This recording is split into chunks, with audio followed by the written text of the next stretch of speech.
तो दोस्तों आज हम लोग रीच फॉर द टॉप इस लेसन की हिंदी समरी जानेंगे।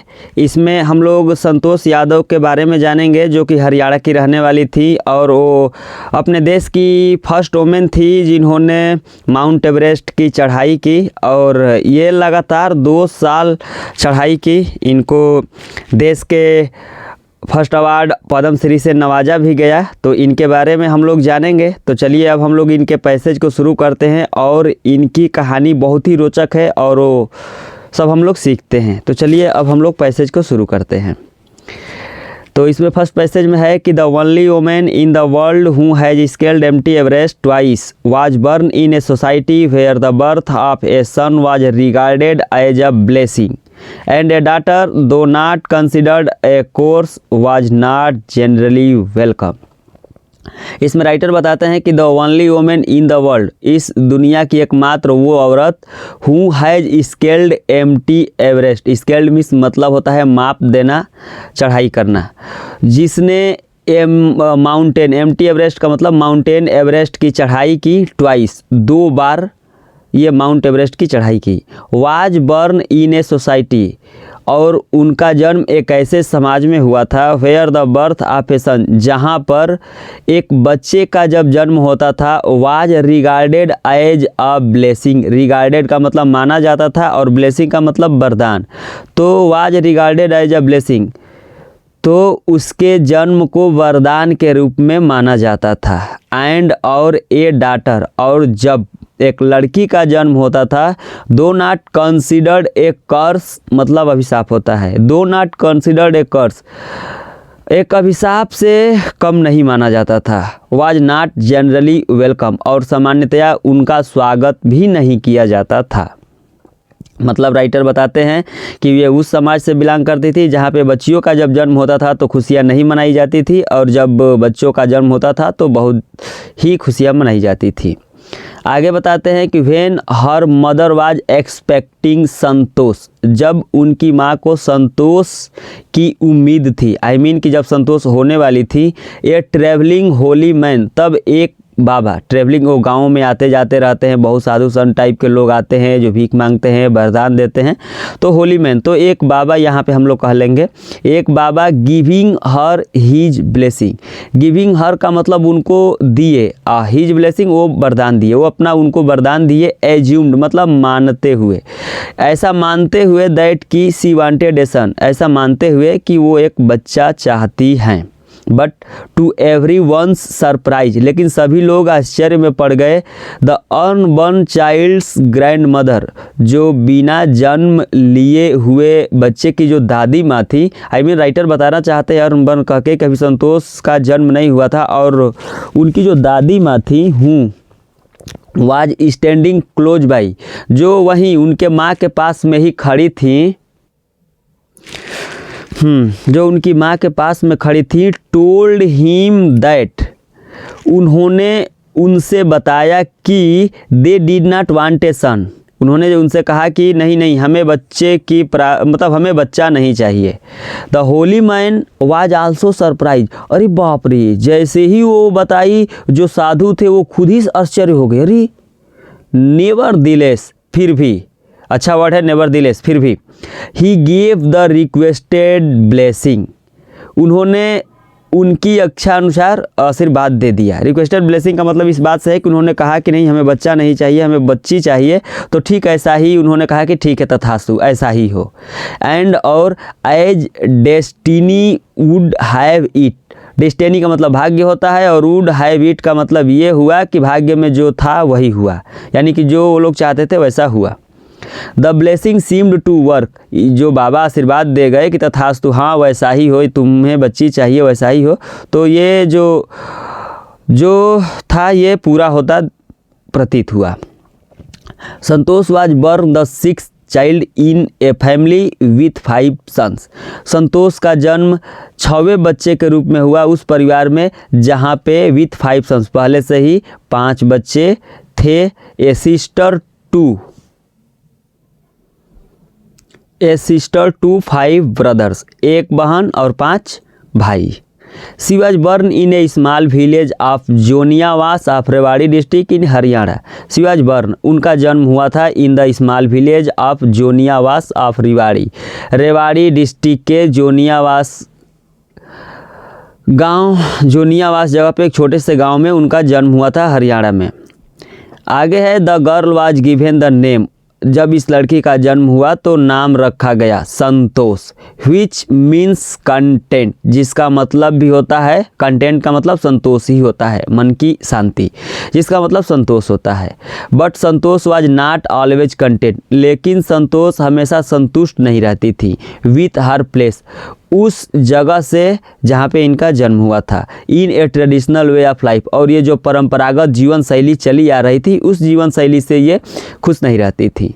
सी began living life on her own terms from the start. She began मतलब इन्होंने शुरू कर दिया, लिविंग लाइफ मतलब जीवन जीना, ऑन हर ओन मतलब अपने, और टर्म्स मतलब शर्तों के अनुसार, इन्होंने अपने शर्तों के अनुसार अपना जीवन जीना शुरू किया। फ्रॉम द स्टार्ट, शुरू से ही, यानी कि जब ये छोटी बच्ची थी तब से ही अपने मन से जीना शुरू कर दी। वेयर अदर गर्ल्स वोर ट्रेडिशनल इंडियन ड्रेसेड, वहीं जहाँ पर दूसरी लड़कियाँ, और मतलब ये सेकंड फॉर्म है वियर का, पहनना होता है, ट्रेडिशनल मतलब परंपरागत, इंडियन ड्रेसेज जो पहले से पुराने इंडियन परंपरागत ड्रेसेज चले आते थे, वहीं पर दूसरी लड़कियां वैसे कपड़े पहनती थी। संतोष प्रीफर्ड शॉर्ट्स, और वहीं पे संतोष यादव जो थी, प्रीफर्ड मतलब पसंद करना, इन्हें छोटे छोटे कपड़े पसंद थे।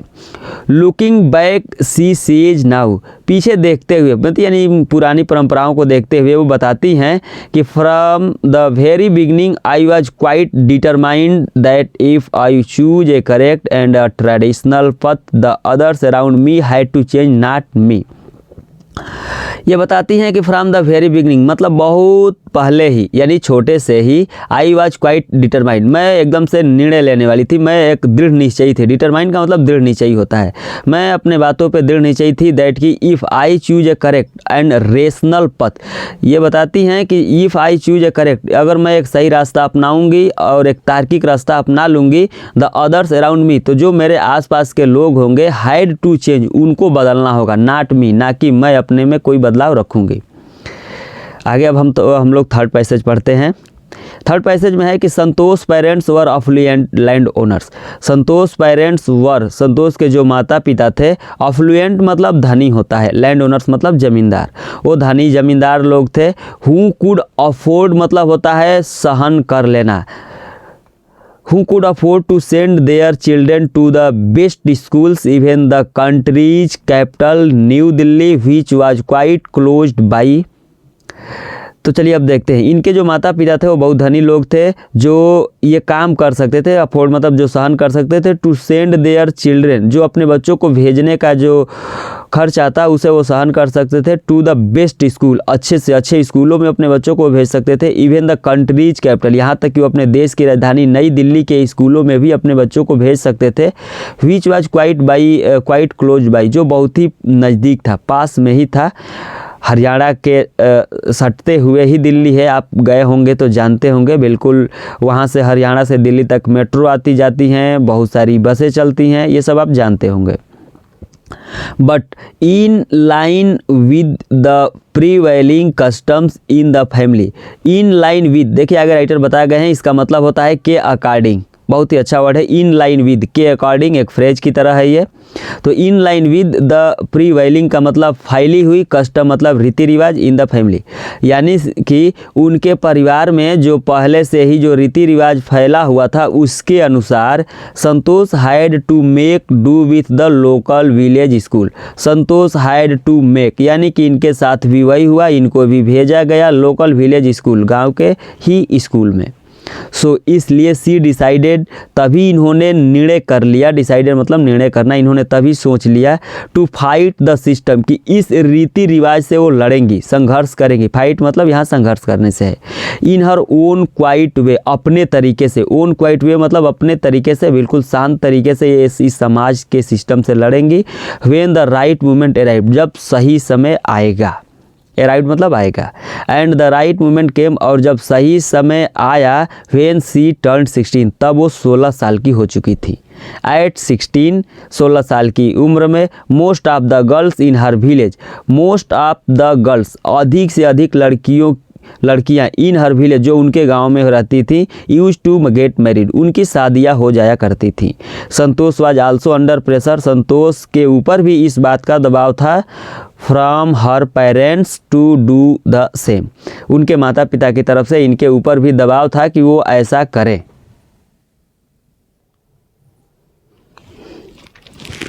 आगे है, देखिए अब हम लोग 4th पैसेज पढ़ेंगे। A marriage age early age that was the last thing on her mind, शादी एज अर्ली एज मतलब इतनी कम उम्र में शादी करना, was the last thing on her mind, उनके मन में ये सबसे अंतिम बात थी। मतलब यह राइटर कहना ये चाहते हैं कि शादी के बारे में वो बिल्कुल नहीं सोचती थी, वो सोचती थी कि शादी मैं सबसे लास्ट में करूँगी। वो बताती हैं, मतलब उनके बारे में राइटर बताते हैं कि सी थ्रीटेंड हर पेरेंट्स, उन्होंने अपने माता पिता को, थ्रीटेंड मतलब तो होता है धमकी देना, लेकिन यहाँ चेतावनी हम कहेंगे, उन्होंने अपने माता पिता को ये चेतावनी दी थी कि सी वुड नेवर मैरी, कि वो कभी शादी नहीं करेंगी, इफ़ यदि सी didn't get a proper education, proper मतलब सही उचित, तो उन्होंने कहा था कि सी गेट प्रॉपर एजुकेशन, अगर वो शादी नहीं करेंगी यदि उन्हें अच्छी शिक्षा नहीं मिली। सी लेफ्ट होम, उन्होंने अपने घर को छोड़ दिया, and got herself enrolled in A school इन दिल्ली, और गॉट हरसेल्फ इनरोल्ड का मतलब नामांकन कराना, और उन्होंने खुद का नामांकन करा लिया इन ए स्कूल, उस स्कूल में, इन दिल्ली, जो दिल्ली में था, दिल्ली के स्कूल में इन्होंने अपना नामांकन करा लिया।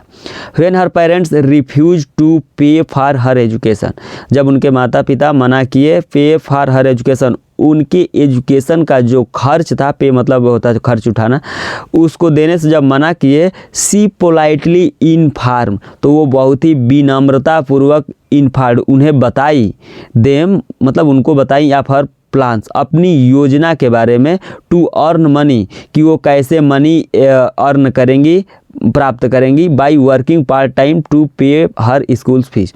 उन्होंने बहुत ही अच्छे से पोलाइटली इन्फॉर्म किया अपने माता पिता को कि वो पार्ट टाइम जब भी जो खाली समय बचेगा उसमें काम करके वो पैसा कमाएंगी और अपनी स्कूल फी को वो दे देंगी।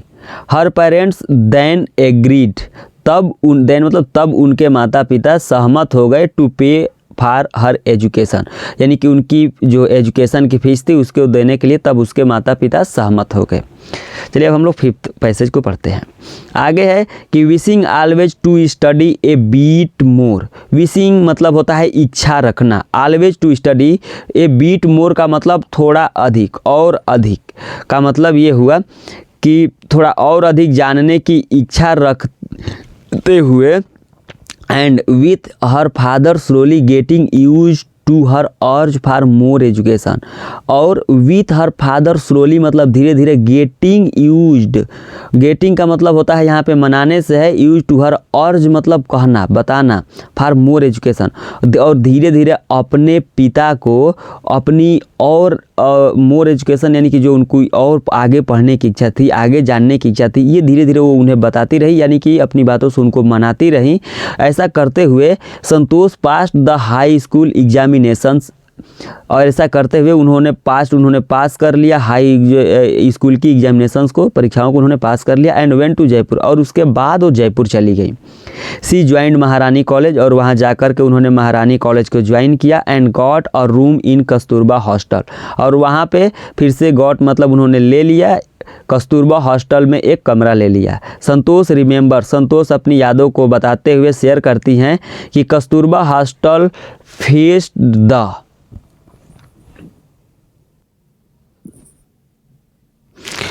वो बताती हैं कि कस्तूरबा हॉस्टल फेस्ट का मतलब यहाँ सामने से है द अरावली हिल्स। वो कहती हैं कि जो कस्तूरबा हम लोग का हॉस्टल था वो अरावली हिल्स के एकदम बिल्कुल सामने था।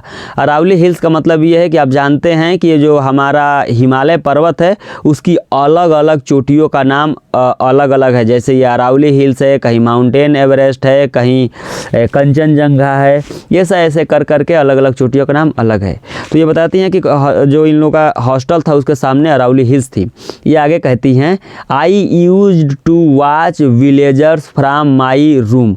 ये बताती हैं कि आई यूज टू वॉच, मैं देखा करती थी, विलेजर्स गांव वालों को, फ्रॉम माई रूम, मैं अपने कमरे से गांव वालों को देखा करती थी, गोइंग अप द हिल पर, यानी कि उस पहाड़ी पे ऊपर जाते हुए, एंड सडनली, और अचानक, वैनिशिंग आफ्टर ए व्हाइल, और कुछ ही क्षण में ये देखा करती थी कि वैनिशिंग का मतलब गायब हो जाना, कुछ ही क्षण में वो लोग गायब हो जाते थे, ऐसा वो देखा करती थी। वन डे, एक दिन, I decided to check it out myself, एक दिन, डिसाइडेड का मतलब निर्णय लेना, टू चेक मतलब जानने के लिए, जांच करने के लिए। ये बताती हैं कि एक दिन मैंने खुद ही ये चीज़ जानने का, चेक करने का निर्णय लिया। I found nobody except a few mountaineers, और जब इन्होंने चेक किया तो बताती हैं कि फाउंड मतलब पाना, आई फाउंड नो बॉडी, मैंने वहाँ पे किसी को नहीं पाया, एक्सेप्ट का मतलब के सिवाय, ए फ्यू माउंटेनियर्स, वहाँ पे कुछ पर्वतारोहियों के सिवाय मैं वहाँ पे किसी को नहीं पाई। I asked if I could join them, और कह रही हैं कि कुछ माउंटेनियर लोग जो मुझे वहाँ मिले, मैंने उन लोगों से कहा कि आई कुड ज्वाइन देम, कि क्या मैं आप लोगों के साथ चल सकती हूँ, ज्वाइन कर सकती हूँ। टू माई प्लेजेंट सरप्राइज, आगे ये बताती है कि टू माई प्लेजेंट, मेरा सौभाग्य, आश्चर्य पड़ गया, अरे वाह क्या बात है, आश्चर्य हो गई अपने सौभाग्य को देखते हुए, क्योंकि they answered in the affirmative, मिस सकारात्मक, यानी कि वे लोग सहमत हो गए, वे लोग कहे हाँ आप चल सकती हैं। एंड मोटिवेटेड मी, और वो लोग इन्हें मोटिवेट भी किए, टू टेकिंग क्लाइंबिंग, ऊपर चढ़ाई करने के लिए, आई मीन कि वे लोग सहमत भी हुए, इन्हें बताए भी कि कैसे ऊपर चढ़ाई करना है। तो दोस्तों अब हम लोग 6 पैसेज की तरफ बढ़ेंगे, चलिए इसे